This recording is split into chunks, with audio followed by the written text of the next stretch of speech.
dans un premier temps, je vais reprendre le visage. Et finalement, qu'est-ce que c'est un anthropologue? Alors, en ce qui me concerne, je suis un médecin qui a allié à la fois la médecine, l'épidémiologie, la médecine tropicale et l'ethnologie. On pourrait dire que le passage de la médecine à l'ethnologie, pour reprendre un discours modeste de mon prédécesseur, comment peut-on prétendre être savant et enseigner à une population le paludisme, enfin n'importe quoi, si on ne devient pas savant dans le système de représentation, si on ne devient pas savant dans le système de pensée de son interlocuteur. Et finalement, c'est ça, si je résumais le passage à l'ethnologie, passer de l'autre côté du miroir et avoir la prétention d'accéder à la pensée de son interlocuteur. Alors, par exemple, sur le visage, ce qui m'est venu à l'esprit, c'est d'abord de parler du regard. Le regard, c'est quelque chose d'éminemment culturel. Dans de très nombreuses sociétés, le regard direct, en face à face, n'est pas possible entre une femme et un homme, entre un enfant et un adulte. Ce qui nous a donné, à partir des années 80, lorsqu'il y a eu une forte migration africaine familiale, des enfants africains qui, à l'école, passaient pour des malpolis, des vicieux, parce qu'ils ne regardaient pas directement la maîtresse droit dans les yeux, et que du coup, on les trouvait vicieux et impolis, alors que eux, au contraire, du point de vue de leur société, étaient polis. Inversement, les jeunes filles de cette migration, lorsque vers 12-13 ans, elles retournent au pays, au Sénégal, et qu'elles ont pris l'habitude de regarder directement les gens, passent pour des vercondés. Autre représentation du visage, le visage voilé, objet de débat extrêmement important, mais on voit bien qu'au-delà du phénomène, ça choque toute une série de représentations tout à fait essentielles, à juste titre, ou à faux titre, peu importe. Mais le visage voilé, on le connaît aussi chez les Touaregs, où les hommes nobles, vous ne leur voyez que les yeux, vous ne voyez jamais le reste du visage, leur visage peut être dissimulé. Et puis si on reprend aussi un autre modèle de visage qu'on va avoir, je suis africaniste donc je prends facilement des exemples africanistes, ça va être des visages qui vont être l'objet de transformations. Sans parler de ce que nous avions évoqué dans l'Europe du XIXe siècle et du début du XXe siècle en Allemagne, à Heidelberg, où les jeunes gens se balafraient le visage à coups de sabre pour faire preuve d'une virilité. En Afrique subsaharienne, traditionnellement, on avait certaines sociétés avaient des scarifications extrêmement importantes sur le visage, des labrés, des perçages de la cloison nasale, des tailles des dents, et en fait, quelque part, un visage qui devenait une espèce de carte d'identité ethnique, de niveau social au sein de l'ethnie, mais également où, au fur et à mesure des événements, on devient père, on devient mère, on est chasseur, on devient guerrier. L'ensemble des événements de sa vie vont être inscrits sur la surface de son corps et en particulier du visage. Autre question qui a été abordée, le gras. Alors le gras, voilà typiquement du point de vue de l'anthropologie médicale, c'est-à-dire mon domaine de spécialité, un exemple particulièrement réussi de quiproquo entre la biomédecine, celle qui nous anime si j'ose dire, et puis les autres représentations. Vu du point de vue de la biomédecine, la surcharge pondérale, le gras, l'obésité, c'est un malheur annoncé avec pathologie cardiaque, artères qui se bouchent, hypertension, diabète, tout ce que vous voulez. Vu du point de vue des représentations populaires, qu'elles soient européennes et surtout des populations issues de ces migrations, c'est au contraire un critère de réussite, de santé, de prospérité. C'est aussi un déclencheur de libido, et j'aime raconter souvent que face à des jeunes gens qui ne trouvaient pas ici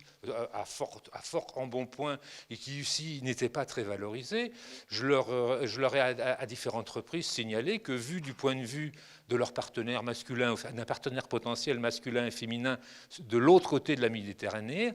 au contraire, ce qui était une stigmatisation ici était un critère tout à fait valorisant avec un déclenchement de libido absolument extraordinaire. Donc voilà un exemple particulièrement intéressant. D'un point de vue, une maladie annoncée par la biomédecine, de l'autre côté, une réussite sociale, un trait de santé.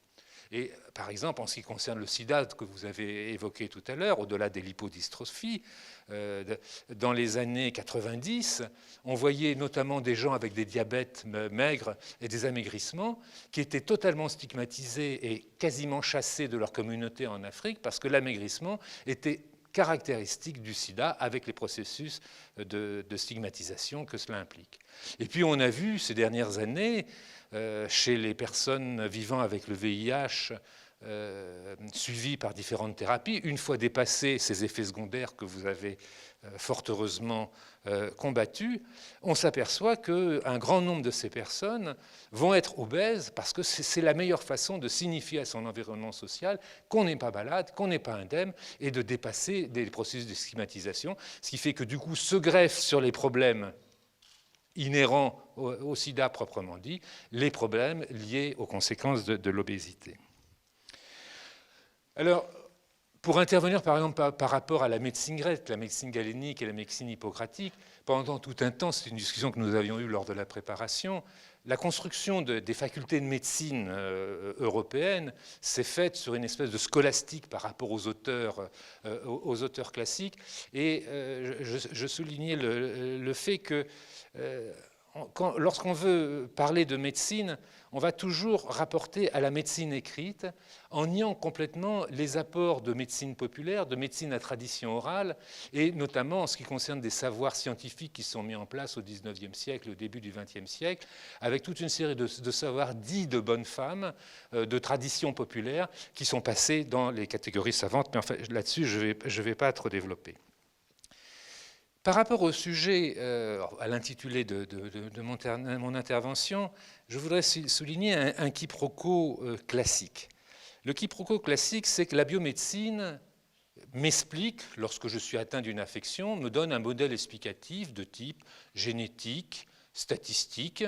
et qui explique pourquoi j'ai été contaminé, pourquoi j'ai un diabète, etc. Et ces explications ne sont absolument pas satisfaisantes, que ce soit dans des systèmes populaires, dans des systèmes alternatifs, ou les systèmes de représentation de la maladie, les sémiologies et les nosologies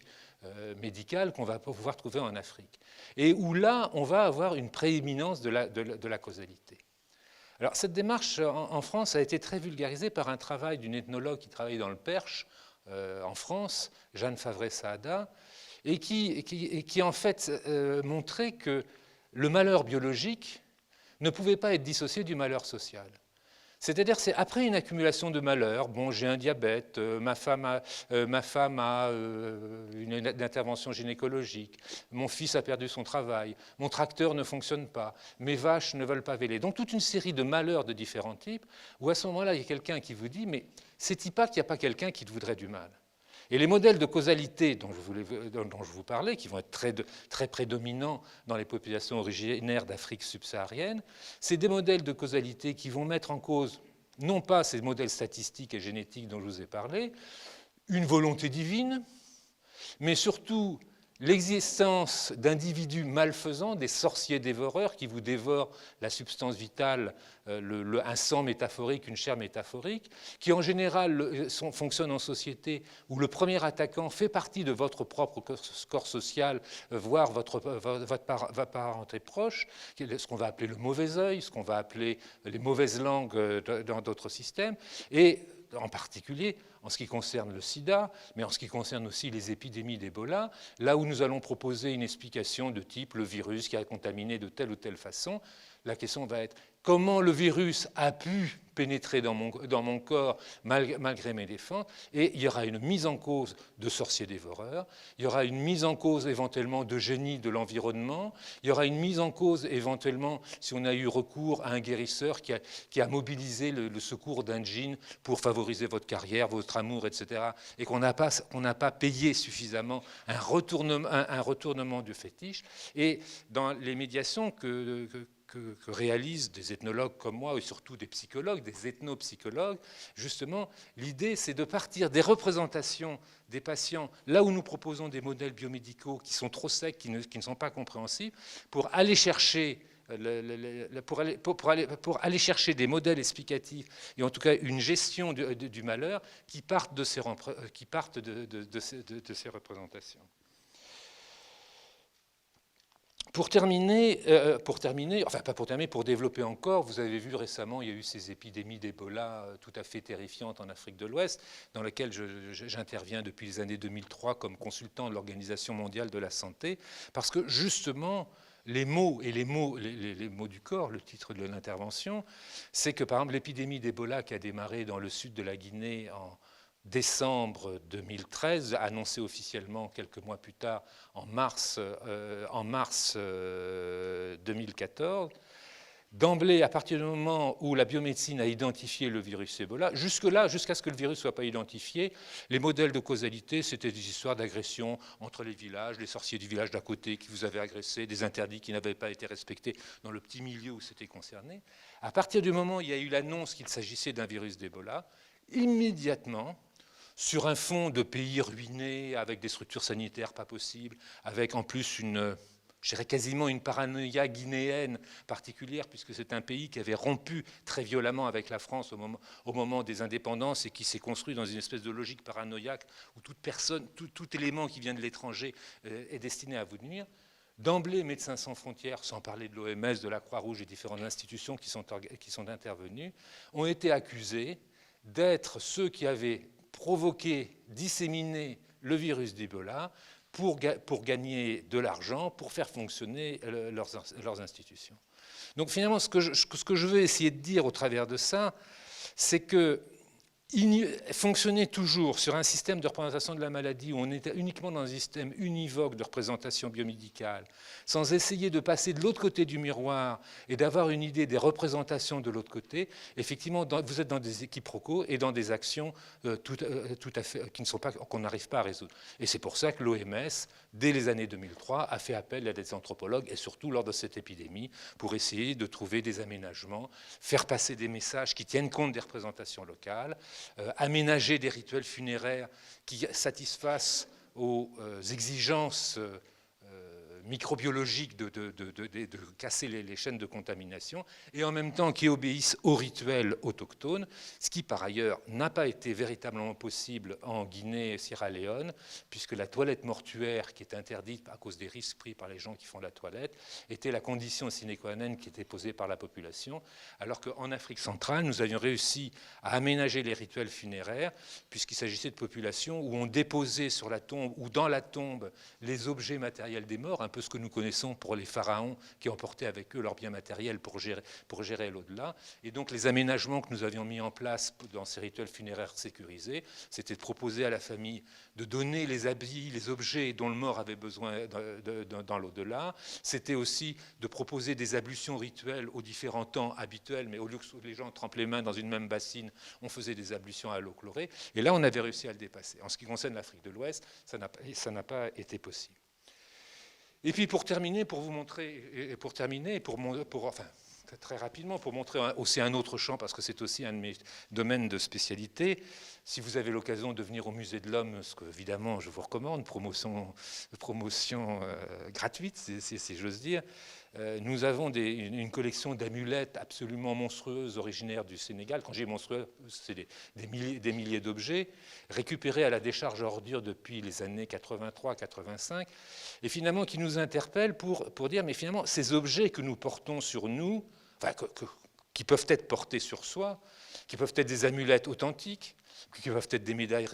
miraculeuses, qui peuvent être des crucifixes, des objets qu'on va toucher et on se sentira bien en les touchant, on se sentira protégé, ou qui peuvent être ce qu'on va appeler des grilleries. Comment penser leur efficacité au-delà de l'adhésion dans le fait de porter une parole divine ou un écrit de Coran ou un écrit de Bible ou de Talmud va être protecteur. Eh bien, l'idée, c'est de vous interroger vous-même sur des objets que vous portez devers vous, qu'il s'agisse d'un colifichet, qu'il s'agisse véritablement d'une amulette, qu'il s'agisse d'une cravate, qu'il s'agisse d'un vêtement fétiche, qui est associé à une mémoire d'événements heureux, malheureux, de personnes, d'émotions, ce qu'on va appeler un objet transitionnel, et de penser une efficacité. C'est-à-dire, là où je voudrais terminer, c'est que nous ne nous étonnons pas qu'un doudou, un nounours, un chiffon, un objet absolument insignifiant puisse être investi de cette mémoire de personnes, de lieux, d'émotions conscients et inconscients. Et pourquoi ces processus qui fonctionnent dans la petite enfance avec une efficacité quasi miraculeuse ne fonctionneraient pas de la même façon lorsque nous sommes adultes et qui fait qu'à un moment donné où je serai émotionné, j'aurai comme par hasard un geste pour toucher un objet de mon corps et ou quelque part, sans en avoir conscience, un processus d'efficacité se mettrait en place et me permettrait de maîtriser et de terminer cette conférence. À peu près dans les temps. Pas tout à fait, mais à peu près. Merci Alain Epelboin. En parlant d'amulettes, je peux vous faire raconter ce que vous m'avez raconté tout à l'heure ou c'est top secret? Oh bon, non, c'est amusant. Alors allons-y. Laquelle? L'amulette que vous avez offerte à un vous, visiteur un peu prestigieux. Vous savez que tous nos présidents de la République, ce qui est aussi intéressant, c'est la démarche de l'anthropologue, c'est aussi,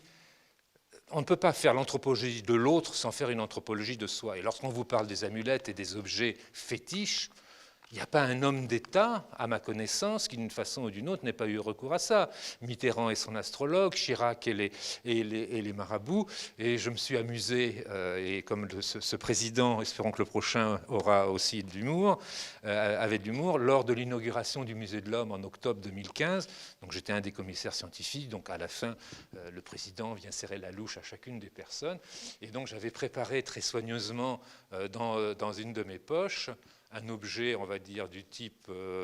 par exemple, de celui-là, qui est une amulette qui contient un texte plié, sauf que le cuir n'était pas un cuir lisse, c'était un cuir de varan.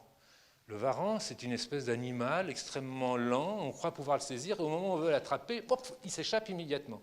Donc tous les dealers, tous les gens qui veulent échapper aux autorités, ou échapper à un danger, ont des amulettes, y compris un cadenas recouvert de peau de varan.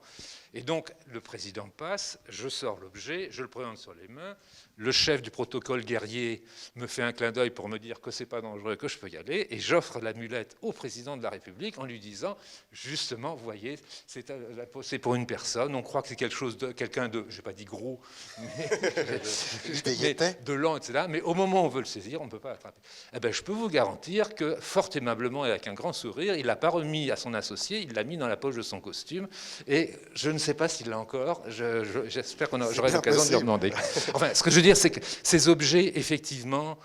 marchent dans tous les milieux et qu'il ne suffit pas qu'il y ait l'étiquette gris-gris dessus, on fouillez vos poches, fouillez vos sacs à main et vous avez des objets qui sont des compléments de votre personne et qui vous font du bien quand vous les avez avec vous.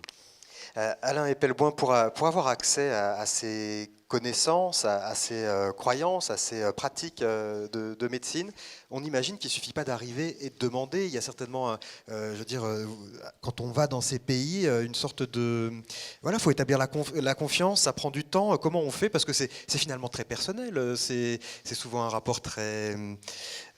je ne sais pas comment il faut le dire, mais assez intime au corps, ces pratiques médicales, ces rites. Comment vous faites pour y avoir accès? Comment on noue les liens quand on est anthropologue et qu'on débarque dans une culture qui n'est pas la sienne?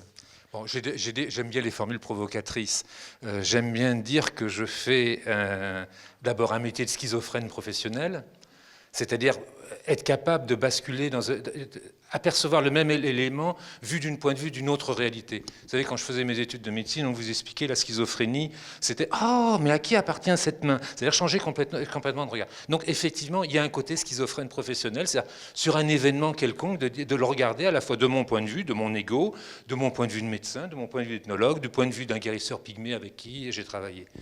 La deuxième chose, c'est que c'est un métier... il ne faut pas dire putain, de péripatéticien, c'est-à-dire qu'on va quand même à l'autre bout du monde pour se faire des amis. Et puis, il y a un côté aussi de travail sur soi-même, sur son propre corps, c'est-à-dire de se mettre en adéquation par rapport à ses interlocuteurs, d'être à jeun comme eux, et puis, pour dire quelque chose de tout à fait intime, je m'appelle Alain Epelboin, mon père est venu en 1935 de Bessarabie, ils sont juifs, mais ces juifs qui avaient viré à une idéologie